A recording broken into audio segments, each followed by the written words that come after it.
j'ai eu la chance de voir Ex Libris juste après son mixage en France, en projection privée, avec Fred Wiseman, et je suis tombé fou amoureux du film.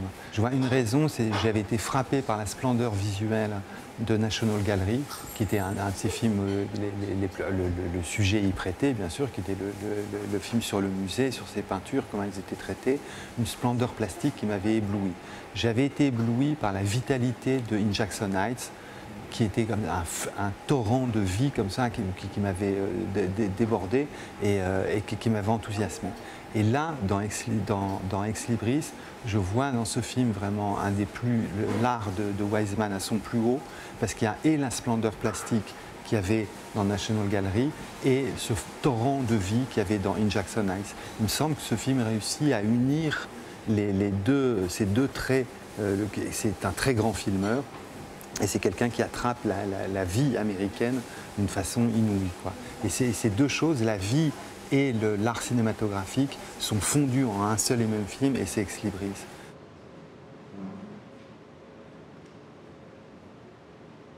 J'ai fait de la politique quand j'étais jeune, quand j'avais à l'âge sérieux, où on est sérieux, c'est-à-dire 13 ans, 14 ans, jusqu'à 17 ans, 18 ans. Puis après arrivent des choses plus compliquées, la poésie, la différence des sexes, le roman, la philosophie, arrivent d'autres choses qui viennent compliquer. Et donc après, on vit une époque aussi étrange, une époque où il y a un effondrement des utopies de gauche, une montée des extrêmes droites, pas du tout en Europe, mais pas aux États-Unis, pas seulement aux États-Unis, mais en Inde, dans tous les pays. C'est comme ça, une vague conservatrice comme ça, qui vient se répandre et qui vient un peu nous désillusionner.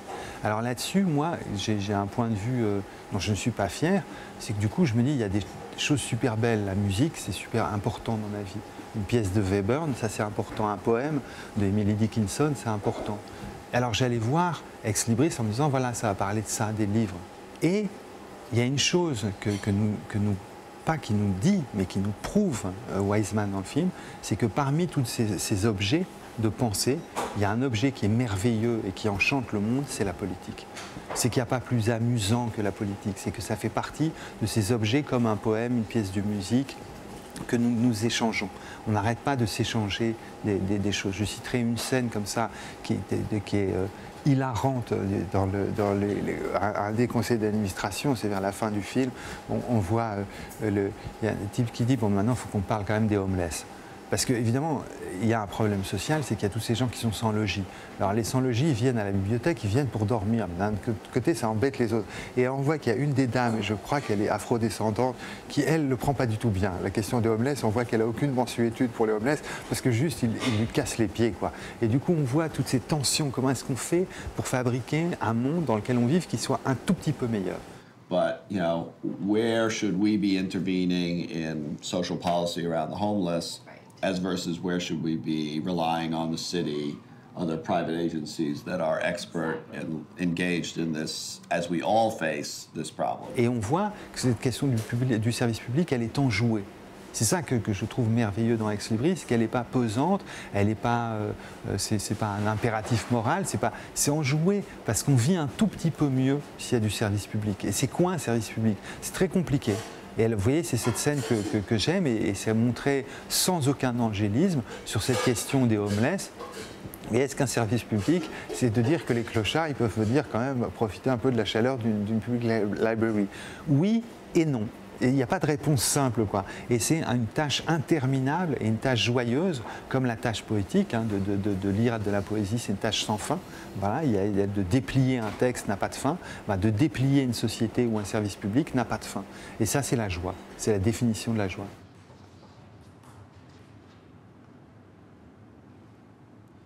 C'est un thème qui court à travers le film et je ne sais pas à quel point ce thème peut être vu avec une perspective française. C'est alors, bon, la première scène du film, si je me souviens bien, mais je l'ai vu il y a longtemps, c'est cet homme qui parle de l'athéisme, de la laïcité, et qui fait donc un statement là-dessus en disant, très bien, nous qui sommes laïcs, on fait comment pour être reconnus dans un pays alors que nous sommes la majorité? Ça, c'est plus... Alors, la scène est assez drôle, assez paradoxale, elle est très politique, comme me le disait Fred Wiseman en sortant de la salle.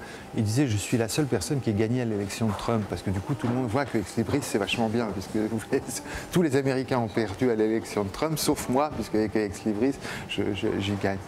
Donc il y a ce début. Et juste après, on a cette femme qui arrive, qui est vraisemblablement juive, et qui demande si elle peut retrouver les livres où sont consignés les arrivées des nouveaux immigrants.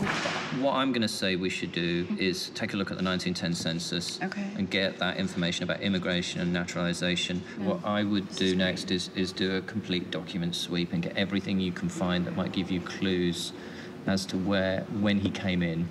If you can find those naturalization papers, if he's accurately remembered and described when he immigrated, you might be able to then go back to Ancestry or Ellis Island, it's the same list, and then browse by the ship.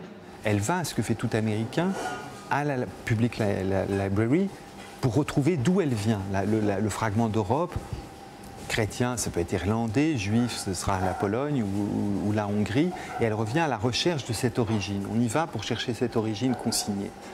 Et peu à peu, le film se déploie autour de la question du numérique, qui est la question politique centrale qui est explorée par le film, et se focalise peu à peu sur la communauté afro-américaine. Parce que la communauté afro-américaine est la seule communauté de toutes les communautés qui fondent l'Amérique qui ne peut pas aller dans une public library pour rechercher dans quel bateau ses parents sont arrivés. Parce que ces gens sont arrivés de façon anonyme. Et dans ce sens, Ex Libris est la preuve, la manifestation, l'incarnation du fait que, ultimement, la seule population qui soit absolument américaine, c'est la population afro-américaine. Parce qu'ils n'ont pas de ticket de retour. Parce qu'ils ne sauront jamais ils pourront jamais apprendre le langage de leurs arrière-grands-parents, parce qu'ils ne savent pas de quelle zone de l'Afrique ils sont arrivés. Ils ne le sauront jamais, puisque ce n'était pas noté sur les cargos, sur les bateaux d'esclaves. Alors, la Public Library a cette autre possibilité, c'est d'offrir des fragments d'histoire. Offrir des fragments d'histoire réparés. Il y a les merveilleuses scènes dans la petite bibliothèque qui se retrouve, je ne sais plus dans quel quartier, pas dans Manhattan, dans un quartier défavorisé, et on voit les gens parler, les Afro-Américains parler de leur histoire et comment faire pour essayer de réparer une histoire quand le nom propre, le nom de famille et l'origine a été arraché. Comment est-ce qu'on peut faire pour réparer cet accroc? On ne peut pas le faire, et pourtant c'est la seule tâche qui vaille de faire. C'est tout le temps de réparer cet accroc qui ne sera jamais réparé. Il y a cette mise au jour de la problématique afro-américaine qui est absolument sublime, vertigineuse, et qui nous définit chacun, pas seulement les Afro-Américains, mais les Caucasiens, les Juifs, les Asiatiques. C'est à travers le regard de cette communauté qu'on en apprend sur nous-mêmes.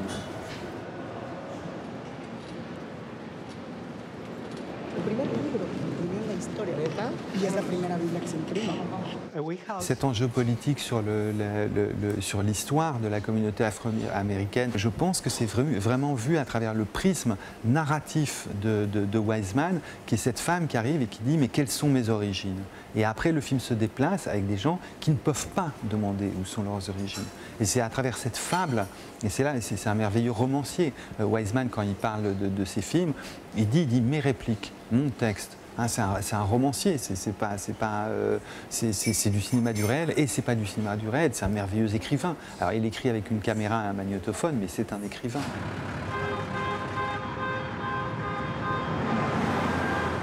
C'est notoire que je suis un admirateur de Truffaut, et pourtant je serai en désaccord avec Truffaut sur un point, c'est qu'il disait je suis contre le documentaire. Alors moi je ne fais pas de différence entre le documentaire et la fiction, pour moi il n'y en a aucune. Wiseman fait des films de cinéma. Vous savez, il y a un film merveilleux de Wiseman, qui est Welfare, qui est un film sur la sécurité sociale américaine. On croit toujours qu'il n'y a pas de sécurité sociale aux États-Unis, c'est pas vrai, il y en a une, elle marche mal. Et ce film Welfare a été transformé en opéra par un librettiste contemporain, et ils ont utilisé toutes les répliques, comme dit les répliques de Fred Wiseman, disant mes répliques, c'est son texte, c'est qu'il arrive à écrire des textes. Donc je ne fais pas de différence. Évidemment que l'influence la plus notoire entre, est-ce qu'il y a une différence entre le documentaire et la fiction, c'est qu'il y a une grande série télé qui est un des plus beaux films de son année, hein, qui est un chef-d'œuvre, qui est The Wire. The Wire est inspiré du début à la fin c'est des gens qui n'ont pas arrêté de travailler les films de Fred Wiseman. Voilà, c'est tout, c'est assez simple. Ils se sont servis, c'est un hommage à Fred Wiseman, c'est-à-dire la description des institutions de l'Amérique à travers ces institutions. Bon, ben voilà, c'est tout. Les allers-retours entre la fiction et le documentaire sont constants.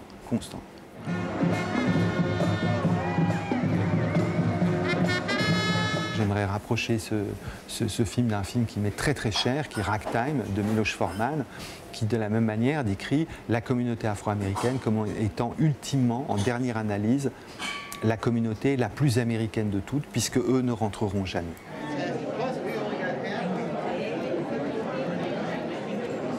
Moi, j'aime bien voir quand c'est plus grand que nous. Vous voyez, c'est comme dit Godard, quand on regarde la télé, et j'adore la télé, on baisse les yeux, et puis quand on regarde un écran de cinéma, on lève les yeux. C'est pas la même chose.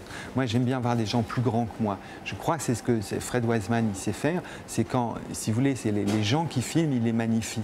Il en fait des héros. C'est pour ça qu'il dit mon texte. Vous voyez, le clochard à la fin qui parle dans Wiseman, c'est un personnage de Shakespeare. C'est des personnages qui sont plus grands que nous. C'est pour ça que c'est des films qu'il faut voir sur écran, parce qu'à ce moment-là, les gens deviennent plus grands que nous. Sinon, on se dit, ah bah oui, c'est la souffrance sociale, ah bah oui, c'est les Afro-Américains, c'est tout petit.